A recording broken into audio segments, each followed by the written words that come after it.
Bill Williams, fantastic. I like your style. I like your delivery. I like the whole thing that you're working with here. How long you been doing stand-up? 1 year. 1 year. Wow. Yes, sir. Where at?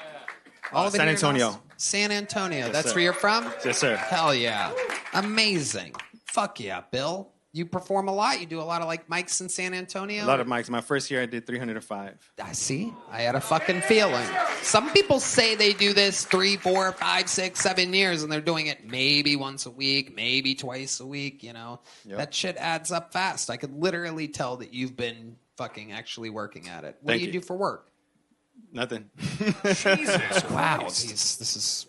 That's why I had so much time to hit mics. That's why we're in a deficit right now. Not a lot of tax-paying, contributing Food stamps and citizens unemployment. in the Hit it up. country right now. How long have you been unemployed for, Bill? A year. Like, I lost my truck driving job and I just hit it hard. How did you lose your truck driving job? They found a beer bottle in my truck. Yeah, I had a feeling. And then a week later, I got a DWI, so I couldn't drive anymore. Wow. Yeah. Yep, that happens. Are you a Native American? No, there is some Native American in my family, but mostly Mexican, white, Spanish, right? A whole bunch of mix. Okay, awesome. Like Comanche? Do you know what kind of Indian? I don't know. No. You don't know what kind of I Indian? have no idea. You seem like I could picture you on a horse, like riding sideways with an arrow, but that's kind of racist to say. But No, it's all good. Not really, because you do look like that. Have you ever dressed up like a Native American for Halloween, perhaps, or something like that?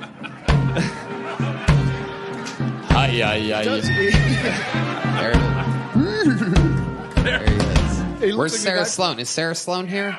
She's out there. Sarah Sloan? She's at Shakespeare's. Oh, okay. Well, she does a great horse impression. Oh, yeah, I've heard it. It's all good. Bill, what do you do for fun? I mean, really, this is all I do is comedy. Like, But you all my like to friends- drink a lot, right? Not anymore. I had to quit because of DWI, you know. So. But you already lost your job. Shouldn't you just double down on that shit? Yeah, but I was on probation. They made me do a breathalyzer. Okay. Like I had to blow into that machine. So you're not drinking anymore. I'm not drinking anymore. Right. Yeah. Okay. What else do you do other than comedy? What else are you into? I mean, that's it. I got a bunch of kids and a couple grandkids now. So. Oh, wow. Yeah, How many kids do you have? 5 kids. Oh, I'm out of here. 5 kids. Yes, sir. Incredible. How old are they? The youngest is 17, and then they're 18, 21, 24, 27. How old are you? 45. Wow. Look at you. You're killing it. You look better than all the 20-some-year-olds that were on the show. We had a stripper up here earlier that looked 55. Incredible. Incredible, Bill. Yes, sir. Wow. Amazing. So what's it like raising kids? Tell us what's some crazy shit you've been through as a father, as a Native American father. I mean, they're pretty chill. Like, I was kind of crazy growing up, and they always said, like, you're going to see when you get older, but my kids are chill. They're Amazing. When Yeah. you say you were crazy as a kid, what do you mean? What are some of the things you would do? When I was 16, I stole a Lexus from the Institute of Texan Cultures. Nice. Yeah. Yeah. Yeah. He's going to fist bump me. All right, I'll give it to you. Yeah. Of course. What made you steal a Lexus? I was walking downtown San Antonio, and we were walking through the parking lot of the Institute of Texan Cultures, and there's a Lexus with the keys hanging from the trunk. And so that was it. Hell yeah. And where did you take this car? What did you do? Man, we were dumb. We're 16. We thought we drove around for 3 days, first of all. Wow. Picking up our friends, going cruising. Wow. And then we were driving around the east side of San Antonio, like, thinking we're going to find a chop shop, like we even know where that's at. And we got pulled over. The cops chased us. My friend was driving at that time. He took off, hit a tree. We all jumped out, started jumping fences. The driver got away. They caught me and the other guy. We spent 2 weeks in juvenile. Wow. Yeah. Good times. Amazing. How many kids did you have at that time? 0. Okay. Are you still with the baby mama? No. Okay. How long have you been separated from her? Since 2013, I think. Okay. Or separated before that, but divorced 2013. How often do you get to see your kids? All the time. My 2 youngest boys live with me. Oh, cool. Yeah. Awesome. Yeah. That's amazing. So you're like a real active father Real while ass also dad. chasing your dreams and being very funny. Yep. Thank you. How many minutes do you think you've accumulated in this year with 300 some sets under your belt? About 25 minutes. About 25 minutes. Amazing. I find you to be incredibly hilarious. Thank you. I'd love to have you on the Secret Show Thursday. Hell yeah. Where's Sarah Sloan at? Give me Sarah Sloan. Where's she at? Sarah, come out here real quick. The great Sarah Sloan, everybody. Kill Tony royalty. You know, I think as a mode of celebration is in the air for you winning a set at the Sunset Strip Comedy Club, and since you are one of the funniest Native Americans that's ever been on this show, I find it fitting that Michael plays the Indian drum and the great Sarah Sloan does her impression of a horse. Sarah, grab that mic and let it rip, huh? You can grab his. Yeah, keep doing your Indian stuff, yes. Ladies and gentlemen, this is Sarah Sloan's horse impression. Wow, absolutely incredible. Sarah Sloan, Bill Williams. Bill, you're leaving here with a true Native American leather joke book. Yeah. One of the greatest Native American comedians in Kill Tony history. Bill Williams, everybody. There he goes. That guy needs to do an Indian job dance. Yes. Fucking 5 kids. He could make it rain. Bill Williams, and now we've come to a part of the show. Now, I'm going to tell you right now, I'm going to be honest with you. William Montgomery is out for the night, everybody. However, just when you think there's no way to possibly put a ribbon on an episode like this, I must tell you that there is one more performer, one more regular that is going to do a brand new set for you. Fresh off of sold-out theaters almost every weekend, absolutely smashing the universe. I watched him do a long set last night on a Sunday when everybody else is off and it's nothing but up-and-comers. This guy's here doing long sets, going over notes. He literally works more and harder than any other comedian I know because he is trying to become an American citizen. But yet still, he remains the Estonian assassin. This is Ari Matti.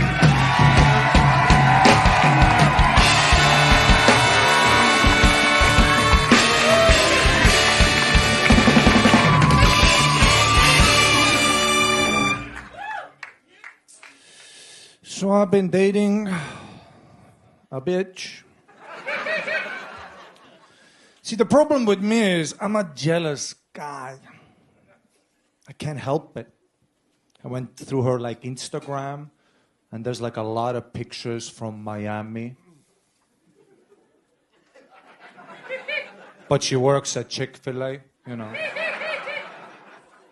I go through the pictures, no guy. You might see like a ligament, you know.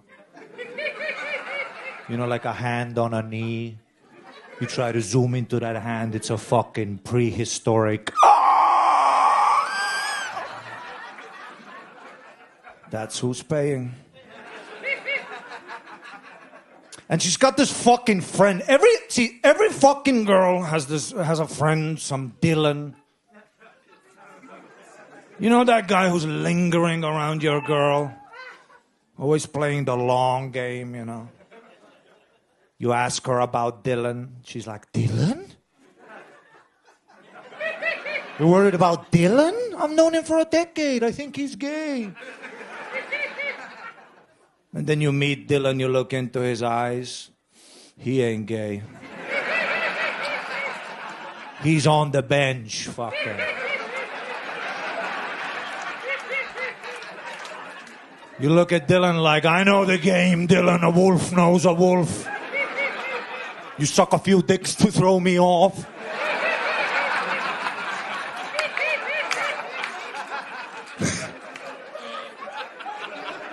All of a sudden, you're eating my girl's pussy. You're like, oh my God, isn't this crazy? So the only thing to do next week, I'm sucking Dylan off.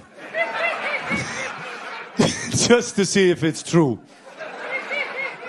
Thank you so much. much. Thank you. Unbelievable. Let the record show that is 2 minutes and 5 seconds. Once again, Ari Matti doing double work, overperforming, absolutely hysterical.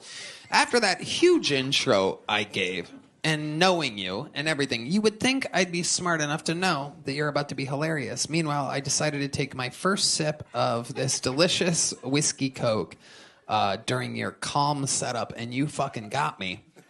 You got me real good. Wow. It blasted. I blasted air out of my nose, and it splashed up in my face and all over me and Redban's legs. Redban's wearing shorts, so it raw dogged his sweet little hairy kneecap right here.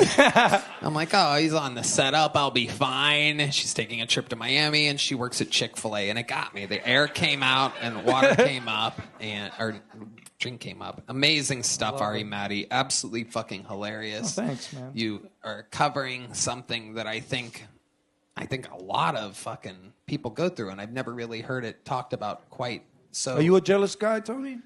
Not really. I mean, but I know exactly. You look like a jealous guy, dude. I look like a lot of things. What the fuck is this? Sir, I told you not to look at other men, sir. Who is this Dylan? But I will say this is everybody I've ever hung out with, every girl is like, oh, he's gay. There's always that guy. Dude, that says he's every gay. guy here is with a girl, they know exactly who the fuck I'm talking about. Oh, yeah.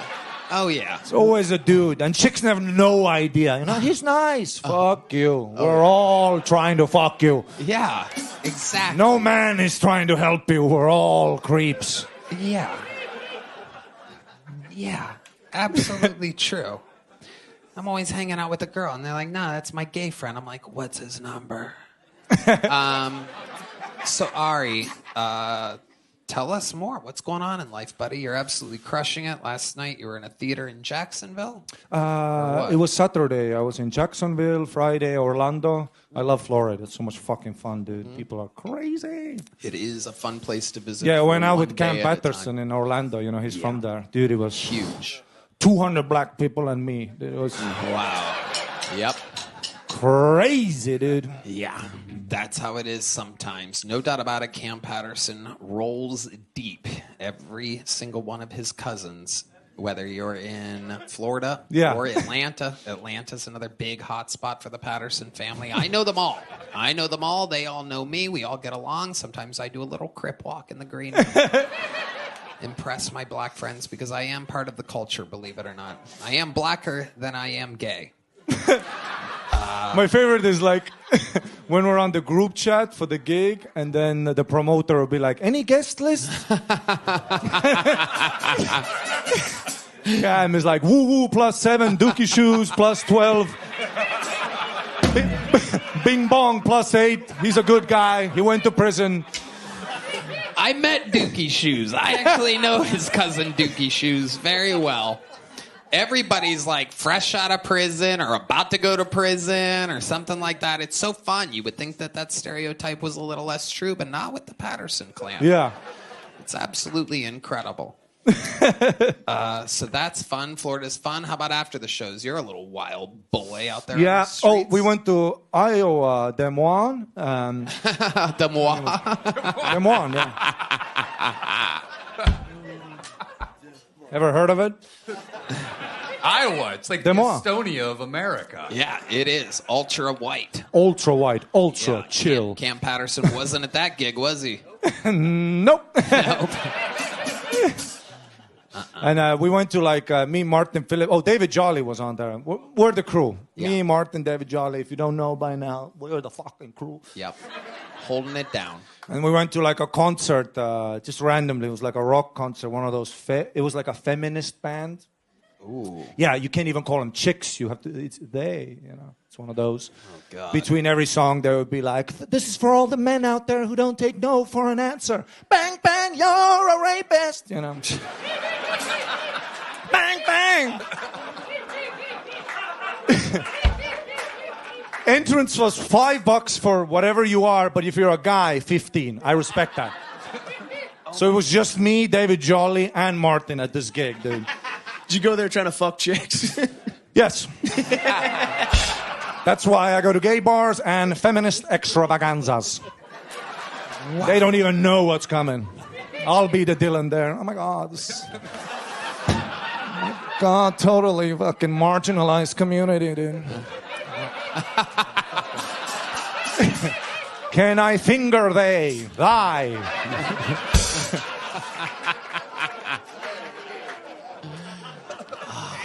And then while they're rocking out this feminist extravaganza, while me and David Jolly were there, Martin was meeting us there because, you know, he takes time to get to places. I ain't got time to fucking wait for this fucking... Stoplights in Des Moines are short. I see me and David see Martin behind the window. He's like knocking on the window. I'm like, what the fuck? And he's got his dog, you know, Andy, the little fucked up dog. Martin Phillips as a service animal? Yeah, no, it's not it's just a dog. It's just a dog. Oh. In his sense, it's definitely a service animal. Yeah. You know? Pretty sure everybody that's that handicapped, it's and he's out there with Andy, and then he texts me, they're not letting me in with the dog. You should have seen me, dude. Full Karen. I go straight to the manager. I Google federal law in America. You can't even ask why the dog is there. Fuck you. I just kept... No, you should. Me and David Jolly too. He's like, yeah, you know. Dude, the owner comes to the bar and he's like explaining that it's law. If there's food being served, there can't be a dog allowed. And the dude, I'm fucked. I'm literally yelling at the bar like, federal law. David's in the back showing the gun. You know, we're fucking. If the feminists on stage only knew the work I've done. And I got that motherfucking dog in, dude. Yeah! I love it. You are a legend and... Ari Matti. And also... Hello, Ryan O'Neal. And also... But, does anybody remember the time I went to Florida? I went to Tito Ortiz's bar. And I needed my fucking belt for the fucking raffle. That's right. Remember when Tito Ortiz fucked me? Yeah. And you know me, dog. I'm getting my fucking belt. So, Heidi, can you bring out my fucking belt? Oh, wow. He won the Tito Ortiz. Tito Ortiz, where you at? Wow. That is incredible. How'd you end up getting it? Actually, Tito sent it to me. He's a very nice guy. He said... He's a very nice guy. He literally told me, you gotta stop Kill Tony people from coming in and calling me a liar and a thief and a scammer. No, he said it's a whole thing. People, groups and groups. Fuck you, Tito, liar. Where's the belt? I love that. That's the Kill Tony world. Don't fuck with us. Damn right. Very rarely do I sick the Kill Tony universe on anybody. So, Tito, good job playing along. Fantastic stuff. You are indeed the reigning defending Kill Tony champion of the world as well. Ari Matti, ladies and gentlemen, the force of nature, the Estonian assassin.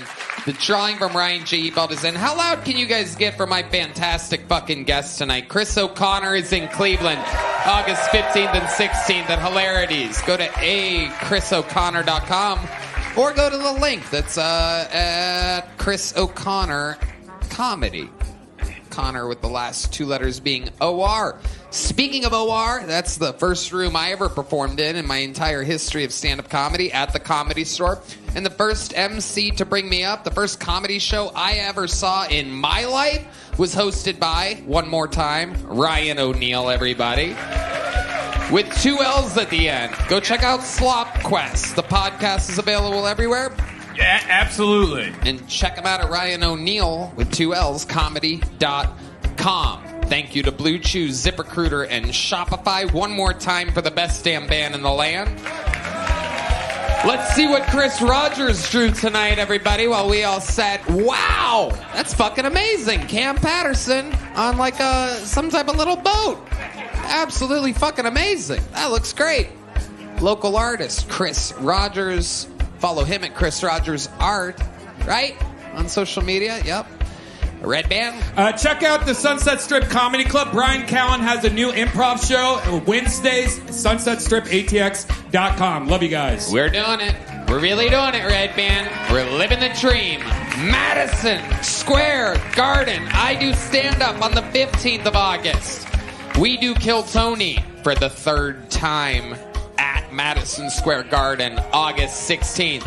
When I go to Madison Square Garden, crazy stuff tends to happen. I don't know if you guys know about this, but it's a very, I have an amazing history at that venue. A lot of other fun stuff happening. I'm doing stand-up everywhere, getting ready for a big special taping at the end of September. So check me out doing stand-up. I promise you, it's very, very good. And that is about it. Did you guys have fun tonight? Thank you. We love you. Good night, everybody. Thank you so much.